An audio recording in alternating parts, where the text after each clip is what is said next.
Hey y'all, so I want to dig back into here where Jesus has now said, and we've Paul laid it out.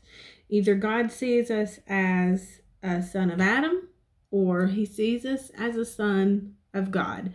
Adam and Jesus being two heads of races. Of course, Jesus being our access point to the Father. So now Jesus, in the Gospel of John, he's telling Nicodemus, who is a Pharisee, you must be born again. You must be born again. And this puzzles Nicodemus in a very literal way, which of course, if you looking at the law and what Nicodemus was trained in, you knew what you were supposed to do. You were to follow what was written out. And so it was very literal. Like if it said to do this, that's what you did. You didn't have to wonder what you were supposed to do. But Jesus here has introduced the concept that literally cannot happen. Physically, you cannot be born again. There's no way to recreate all that. Thank you, Jesus. That Jesus is not talking in a natural sense. He's talking about our spirits must be born again. And I read, I don't even remember who or what or what the name of it was, but something to the effect of the day the lights went out. And so, of course, God himself is light. And when Adam and Eve disobeyed and they ate that fruit, there was immediate disconnection from God, who is light, because of sin, and he is a holy God and cannot dwell, commune, be where sin is present. And so Jesus is telling Nicodemus, who again is so familiar with the law, he knows the law, but Jesus says, the law it's not enough. You must be born again. And so I want to read a little bit in the Passion Translation. It says, now there was a prominent religious leader among the Jews named Nicodemus, who was a part of the sect called the Pharisees. One night he discreetly came to Jesus and said, Rabbi, we know that you are a teacher come from God, for no one performs the miracle signs that you do unless God's power is with him. Jesus answered, Nicodemus, listen to this eternal truth. Before a person can even perceive God's kingdom, they must first experience a rebirth.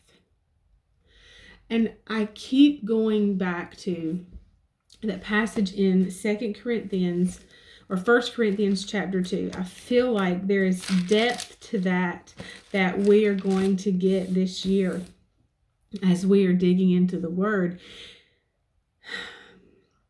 That the natural and the non-spiritual man does not accept or welcome into his heart the gifts and teachings and revelations of the Spirit of God, because he is incapable of knowing them. And of course, the Spirit comes to teach us God's way of doing and being right, how to live in God's kingdom. And I love this translation, because Jesus says before a person can even perceive God's kingdom, he must first experience a rebirth.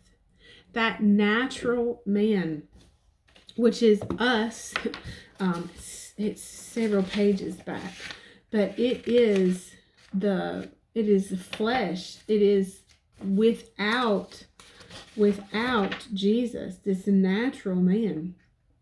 And actually, if you'll remember when we were digging into this, and that's really what I was looking for, it points back to Genesis 3:1, having the nature of Satan.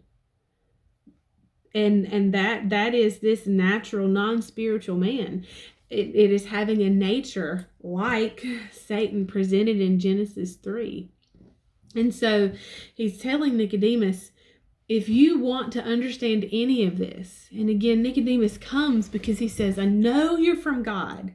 I understand. I believe in my heart that you have been sent from God, because nobody can do what you're doing except the power of God be on him. But, Nicodemus, he's like, but I don't understand. And Jesus says, you can't understand. Jesus came, again, we've talked about this, Jesus came teaching a very different message than the Pharisees had been teaching.